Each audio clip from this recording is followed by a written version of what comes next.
Та-да-да-дамческий, та-да-да-дам, народ. Все ждали мобильную версию Cards. Вот мобилка. А вот мобильная версия Cards на мобилке. Вот как-то так это все выглядит на данный момент. Дождались. Собственно говоря, получите, распишитесь по этому поводу. А что по этому поводу нам пишут разработчики? Мобильный Cards. Отмечаем мобильный релиз. Монументальное событие в истории игры, которое планируется отметить соответствующим образом. У нас будет двойной опыт. Так же, как если бы мы дернули аптечку в игре с 6 по 8. Нам всенепременнейшим образом добавится рубашка день Д. Шанс получить рубашку, да, зайдя в игру с мобильного устройства. Также будет спецпредложение в магазине. Значит, что по поводу платформ? Cards будет доступен на Android, iOS и на существующих платформах ПК, Steam, Epic Games, Store и собственный лаунчер Cards. Полная кросс-платформенность. Приготовьтесь играть в Cards в любом месте и в любое время. Вы можете использовать одну учетную запись, чтобы играть Cards на ПК или мобильном устройстве. Значит, как это выглядело на бета-тесте? Значит, в версии ПК в правом верхнем углу есть значок. Открываем. Тут стрелочкой показано. Появится менюшечка Account Setting. Что дальше? Все видно на картиночках. Вводим, соответственно, свою электронную почту и пароль к ней. И дальше в мобильной версии открываем мобильную версию и жмем на кнопочку «Логин». И, собственно говоря, в мобильной версии логинимся, используя тот самый e-mail и тот самый пароль, который указали в ПК-версии, независимо откуда она была скачана и установлена. Это может быть Steam, это может быть Epic Games, это может быть собственный лаунчер и все в таком духе. Надеюсь, с этим понятно. Перейдем к самой мобильной версии. На данный момент мы находимся в мобильной версии Cards. Экран транслируется для удобства. Значит, еще для удобства мы отключим, чтобы нас никто не потревожил, оповещение. И отключим разного рода звонки. Мне мобилка это позволяет. Вдобавок, также на экран выведена информация о параметрах железа моей мобилки. То есть загрузка процессора, загрузка видеокарты встроенной, уровень заряда батареи, температура и FPS. Вон там в правом верхнем уголочке циферки скачут. С чего начнем? Начнем, пожалуй, с настроек. В настройках можно выбрать качество, низкое, высокое. И здесь для различных экранов также можно выбрать, как будет отображаться интерфейс, так называемый масштаб интерфейса.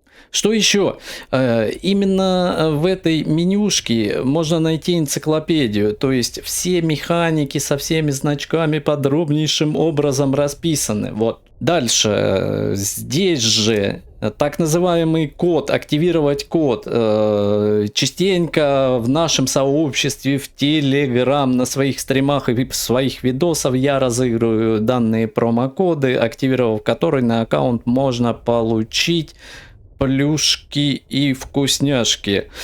Здесь же видим учетная запись. Вот как раз таки в этой менюшке мы и выполняем, собственно говоря, вход через почту в мобильную версию. У меня, естественно, вход уже выполнен и почта синхронизирована с мобильной версией. А рядом со значком шестеренки у нас менюшечка «Друзья». Здесь также можно прочитать свой никнейм, соответственно, решетка с цифрами. Везде используется именно такой. Посмотреть своих друзей, добавить кого-то в друзья в формате никнейм, решетка, 4 цифры, мы никого не будем добавлять. Вот. Можно написать своему другу привет. Есть, собственно говоря, вот. есть, собственно говоря, привет в этой жизни, вызвать товарища на дуэль, либо удалить из друзей. Также здесь будут отображаться заявки в друзья. Движем дальше. Получается, справа налево, с правого верхнего угла в левый. У нас джокеры. Джокеры — это как раз таки тот инструмент, с помощью которого мы можем... Вот мои джокеры, да, видны, с помощью которого мы можем крафтить карты различного уровня редкости. То есть есть элитный джокер, есть особый, есть ограниченный, есть стандартный. Также есть джокеры по принадлежностям к определенной основной державе. Это Германия, Британия, Советский Союз, США и Япония. И есть универсальный джокер, который подходит для всех. Он здесь отмечен козырем пикой. Да, остальные все по странам. Собственно, мои монетки, и нажав на свой аккаунт, здесь мы видим уровень продвижения по рангам. Все прекрасно описано. Это почитайте сами. Также вот внизу, как начисляются звезды, что происходит в конце сезона, и все в таком духе. Рекомендую дойти до фельдмаршала, потому что там даются награды по окончанию сезона. Что еще? Так называемая линейка прогресса, шкала прогресса, уровни прохождения за каждую определенную державу, и на каждом уровне даются какие-то бонусы. Вот у меня советы на данный момент уже в потолок 350, и дальше пока некуда, но разрабы обещали завести еще. Вот, допустим, Япония у меня 234, и на следующем 235 левеле откроется какая-то реплика, потом будет ограниченный джокер, японский джокер, золото. Именно здесь мы разживаемся ресурсами, также по каждой основной державе. Что еще здесь? Удвойте свой опыт медкомплектами, то есть чтобы быстрее передвигаться по этой шкале прогресса линейки, есть так называемые меднаборы, еще их называем аптечки. Активированные аптечки удваивают национальный опыт, который вы получаете в конце битвы. Здесь его можно активировать, если он есть на аккаунте, если нет, то покупается в магазине. По поводу офицерского клуба, это рейтинг тех игроков, которые апнули звание фельдмаршала и, соответственно, борются за нахождение в 38-ке, вот золотыми даже их ники отмечены. В общем, это чемпионские чемпионы, и стремиться нужно именно сюда. Движем дальше. Кнопка в левом верхнем углу возвращает нас на главный экран. Погнали по менюшке играть. Нажав на кнопку играть, мы видим несколько режимов. Первый в бой — это, собственно говоря, игра в ладере, рандомы. Здесь стоит обратить внимание, есть на рейтинг, а есть без рейтинга. Вот здесь переключатель, выше кнопки играть. Без рейтинга не будет считаться прогресс. Есть тренировочка, есть режим драфт, где сражаешься абсолютно случайной колодой. Время от времени экран тухнет, но это не на мобилке. На мобилке все остается, все нормально. Это вот синхронизация у меня получается беспроводная синхронизация на данный момент с ПК и с выводом на запись в OBS-ку. Вот. Используя билеты, можем сражаться в драфте. Также есть кампании. На данный момент получается только стартовые кампании. Чуть позже еще завезут платные. Режим потасовка, который вот в данный момент проходит в режиме потасовка. Каждый второй уикенд абсолютно разные условия. Правила мы видим на экране, они описаны. У меня, кстати, достижения получены, и сегодня нам давали аптечку. И код битвы. Используя код битвы, вот вводим вот сюда, вводим любой код. И этим кодом делимся со своим товарищем, либо с соперником, либо вообще с кем угодно, либо на стриме со зрителем. Нажимаем кнопку «Играть», и, соответственно, два человека, использующие один и тот же код, попадают в одну и ту же катку. Это для игры с друзьями. Что еще здесь? Здесь же мы можем найти рубашки. Этот из разделов уже украшательства, предметы для стола. Конкретно сейчас на колоде я по сброс, это японская колода, мы видим украшательства только для Японии. Соответственно, штабы. Вместе со штабом меняется и игровой стол. И эмоции, которые мы можем выдать сопернику в процессе игры. По поводу играть. Прошли вроде как по всем пунктам. Карты. Это то самое место, где находятся все наши колоды. И где мы можем создавать колоды и посмотреть вообще на всю коллекцию карт. Нажав на кнопочку «Коллекция». Вот мы видим все штабы. И погнали карты. Здесь обзор есть коллекции, то есть каких карт сколько, определенной какой державы карты. Допустим, вот видим, что за Германию собрано 100%, за Британию только основных чуть-чуть осталось 1%. То есть это ваши уровни коллекции, разбитые по различным дополнениям. Здесь это все прекрасно можно мониторить. Активировал вот эту кнопочку, вон там сверху загорелась как рамочка, да? Тем самым мы включаем режим показывать все карты, то есть даже те карты, которых нет в коллекции. У меня на данный момент коллекция полная, и у меня нет таких карт, которые можно крафтить, создавать. Выглядят они не цветными, они выглядят серенькими. И открыв ее, вот здесь вот в правом нижнем углу, нажимая на кнопку «Создать», используя джокеры, можно, собственно говоря, скрафтить любую карту. По поводу любой карты есть информация с фото, так называемая хроника документальная. Ну и про саму карту тоже есть, как говорится, описание. Помимо этого в игре работает поиск, только поиск соблюдаем заглавные буквы. Вот, допустим, ищем ИС-2 и находим ИС-2. Всего две карты, сам ИС-2, соответственно, и карта, которая может призвать на поле боя танчик ИС-2. Так и написано, уничтожение этого отряда добавляет на линию поддержки ИС-2. Вот таким вот образом выглядит здесь коллекция. Помимо прочего, по типам отрядов у нас, соответственно, есть пехотка. Да, я вот сейчас просто сброшу фильтры, чтобы было понятно, да.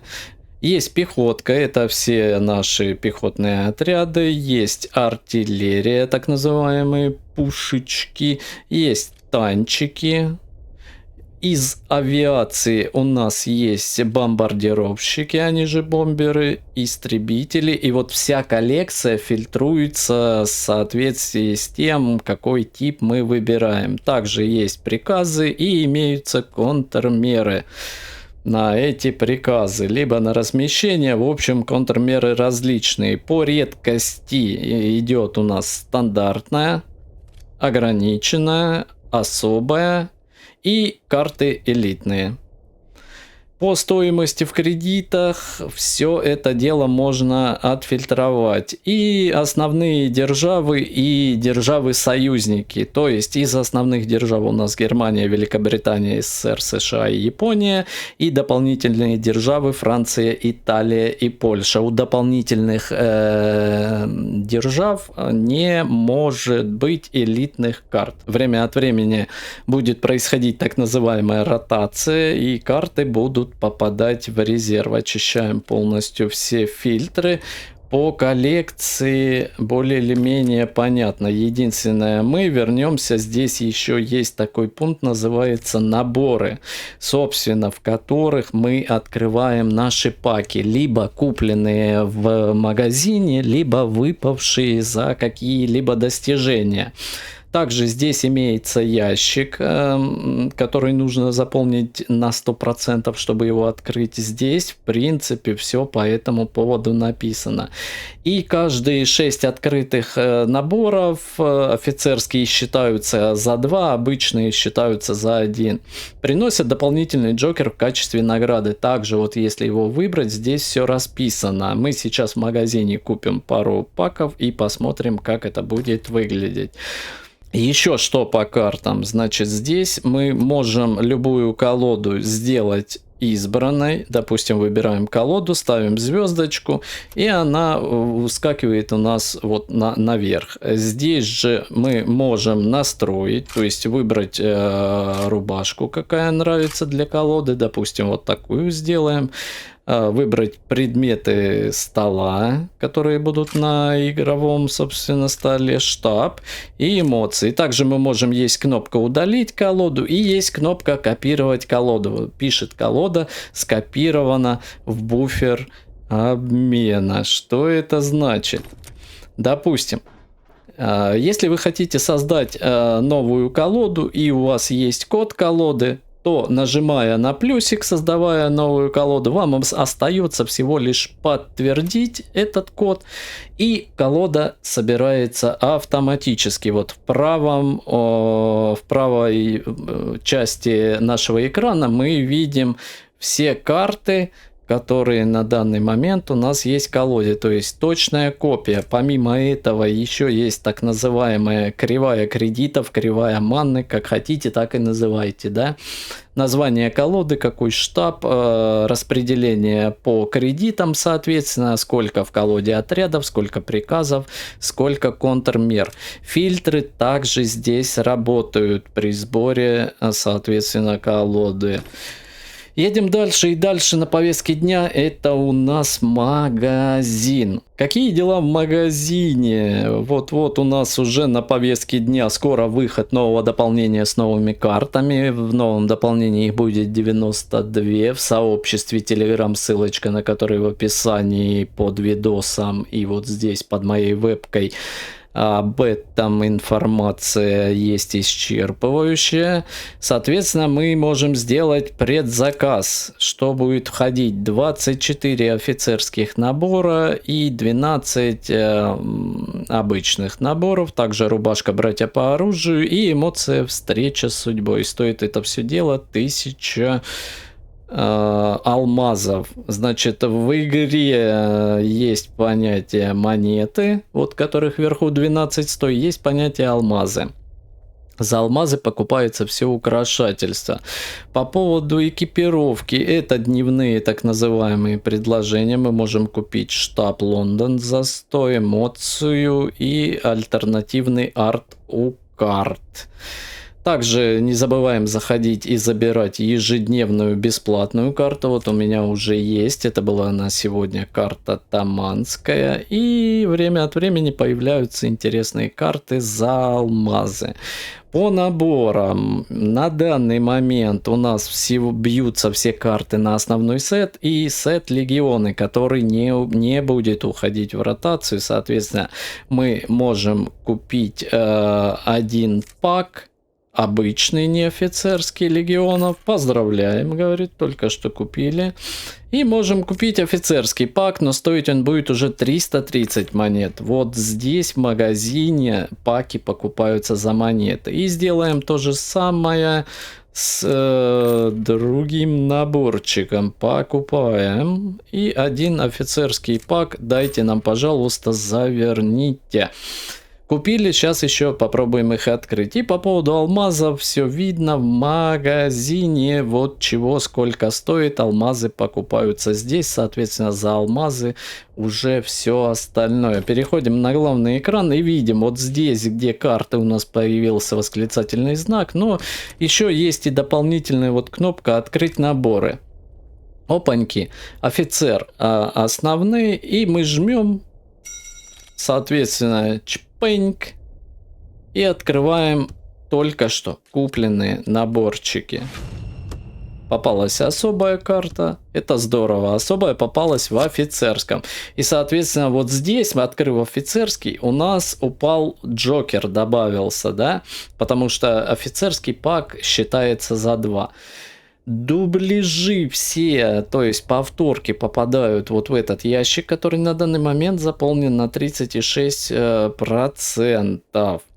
Поехали дальше. Сейчас по-быстренькому пооткрываем это все дело. Еще особое, но так как у меня практически все карты, то особой радости я не испытываю. Я жду нового дополнения. Опаньки, а вот и элиточка. Нам дали островную американскую компанию. Нормально, пригодится. Но вроде как уже и была. Да, ребят, все происходит на мобилке. Вот, пожалуйста. Чпеньк. Чпеньк. Я просто вывел на экран, так, по моему мнению, как бы удобней. Удобней. Именно для ролика. Все, у меня больше нет наборов для открытия, и ящик, соответственно, по идее должен пополниться. И он пополнился, стал 58%. Еще на главном экране, в самом правом нижнем углу, есть миссии. Это так называемые дейлики, дневные задания, время от времени, которые можно будет поменять. Их вообще обычно здесь 3, но я из них 2 уже сегодня выполнил и замену делал.